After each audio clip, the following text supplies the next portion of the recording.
A paz do Senhor para todos e uma boa tarde abençoada na graça do Senhor Jesus Cristo. Queridos, eu estou aqui na estrada e estava refletindo um pouco na palavra de Deus e me veio à lembrança o capítulo de número 28 do livro de Deuteronômio, que fala sobre bênção e maldição.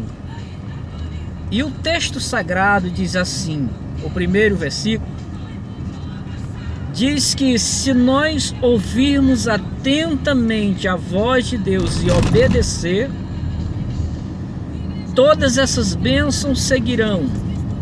Aí o texto vai dizer assim: bendito serás em casa, bendito serás no campo, bendito serás na cidade, bendito será, bendito será, bendito será, e assim sucessivamente. O texto também diz que quando não ouvimos atentamente a voz de Deus e não obedecemos, as maldições também seguirão. E ele vai dizer que maldito será no campo, maldito será na cidade, maldito é aquilo, e maldito, maldito, maldito, enfim.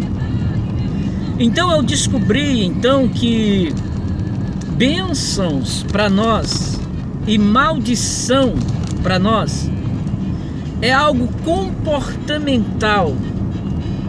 Quando nós nos comportamos como servos obedientes à ordem imperativa de Deus, nós somos abençoados. Mas quando nós desobedecemos a Deus e não seguimos os seus preceitos, como Ele determina, nós somos amaldiçoados. Então, bênção e maldição, para nós, termina se tornando algo comportamental. E aí eu quero perguntar a você, como que você tem se comportado diante de tudo que o Senhor tem te falado através da sua palavra? Porque às vezes nós não conquistamos, nós não vencemos, nós não progredimos e nós atribuímos falta a Deus, tá? Por que nós atribuímos falta a Deus? A falha, por exemplo, está em Deus? Não, está em nós. Por quê? Porque não obedecemos a sua palavra. Aí a Bíblia diz lá no livro de Lamentações de Jeremias, no capítulo de número 3, versículo de número 39, assim: do que se queixa a alma vivente, a não ser dos seus pecados. Então, quando eu desobedeço a voz de Deus e me vêm os problemas, as maldições, eu não posso jamais atribuir falta a Deus, porque Deus, Ele é perfeito, Deus é justo, e a Bíblia diz que ainda que nós sejamos infiéis, imperfeitos, Deus continua sendo perfeito, porque a essência de Deus é perfeição e Ele não pode negar a si mesmo. Então, a gente percebe que muitas pessoas sofrem na vida e dizem assim: meu Deus, não sei por que é que eu sofro, não sei por que isso, por que aquilo, por que acontece tudo de errado comigo.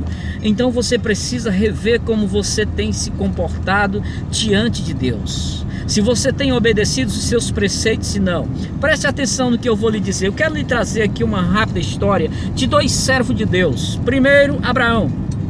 O que é que a Bíblia Sagrada diz a respeito de Abraão? A Bíblia diz assim: Abraão, sai da tua terra, do meio da tua parentela, e vai para uma terra que eu vou te mostrar.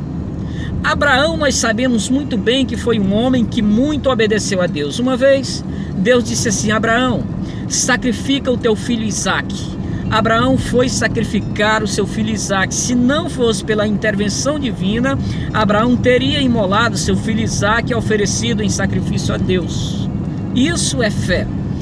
A Bíblia também diz que uma certa vez Deus mandou Abraão contar as estrelas. Abraão começou a contar as estrelas. Obviamente ele nunca ia conseguir contar, mas em obediência ele foi contar as estrelas. Então isso é obediência. Mas Deus disse: Abraão, sai da tua terra, do meio da tua parentela, e vai para um lugar, para uma terra que eu vou te mostrar. Aí Abraão obedeceu a Deus, obedeceu em partes. Primeiro, porque a Bíblia diz que Abraão saiu sim da sua terra, mas ele levou consigo Ló. Quem era Ló? Sobrinho de Abraão. E junto com Abraão e Ló foram os pastores de Abraão, os pastores de Ló.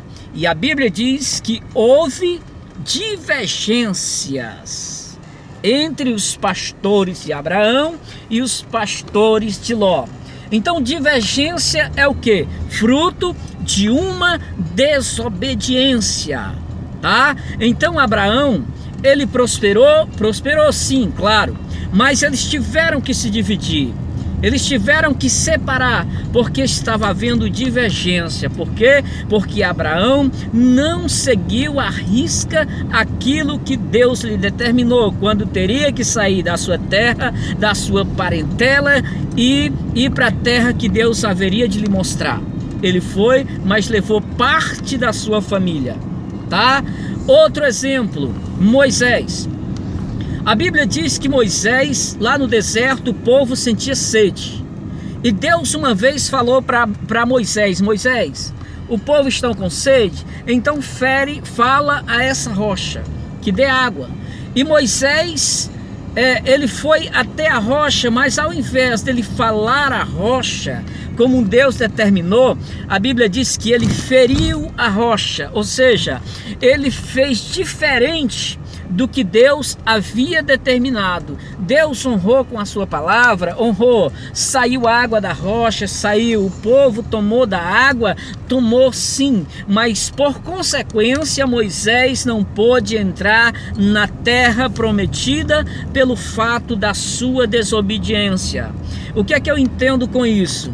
Eu entendo que todos nós, se nós quisermos ser bem-aventurados, que se nós quisermos prosperar, que se nós quisermos ter uma vida abençoada, nós precisamos seguir um princípio ético baseado na palavra de Deus, que se chama obediência à mesma. Então, se nós obedecemos a palavra de Deus e seguimos a palavra do Senhor como Ele nos ensina, nossa vida será marcada por bênção, porque a Bíblia diz que as bênçãos seguirão os que crerem no nome do Senhor. É impossível crer no nome do Senhor sem que eu seja obediente a Ele. É impossível dizer eu creio no Senhor sem que eu não tenha uma vida de obediência. Obviamente, nós nunca vamos ser 100%, porque nós somos homens. Enquanto vivemos num tabernáculo de carne, somos tendenciosos ao pecado. Mas o que é que a Bíblia Sagrada nos ensina? Que nós devemos ser como a luz da aurora, que vai brilhando, brilhando, brilhando, até se tornar um dia perfeito. O que é que significa dizer isso, afinal? Significa dizer que hoje você é bom e amanhã você tem que ser melhor do que hoje. Depois de amanhã, você tem que ser melhor do que amanhã. E assim você vai crescendo na graça, no conhecimento, e Deus vai abençoando a tua vida de uma forma toda especial. Então eu estava pensando aqui nesse texto sagrado e me veio esse pensamento, me veio essa palavra, e eu não poderia deixar de falar essa palavra para você. Primeiramente para mim, claro que sou homem também, sou falho, tenho faltas, mas tenho procurado seguir a Deus como Deus determina, e eu creio perfeitamente que cada um de nós precisamos fazer isso, precisamos melhorar. Diga para Deus: Deus, eu quero ser melhor, eu quero melhorar, eu quero viver uma vida de santidade contigo, eu quero desfrutar das tuas bênçãos. E eu creio perfeitamente que quando nós seguirmos estes preceitos, Deus vai abençoar poderosamente a nossa vida em todos os termos, no casamento, no trabalho, nas finanças, na saúde, em tudo que nós fizermos. Deus vai sempre estar no controle e vai dar tudo certo em o nome do Senhor Jesus. Então eu queria que você guardasse essa palavra no seu coração, porque a Bíblia diz que bem-aventurados são os que ouvem a palavra de Deus, mas ela diz também antes, mais bem-aventurado são os que ouvem e guardam no seu coração. Então guarde essa palavra, seja praticante, procure praticar, e eu creio que Deus abençoará você poderosamente em nome de Jesus. Amém, querido? Guarda essa palavra no teu coração. Deus te abençoe.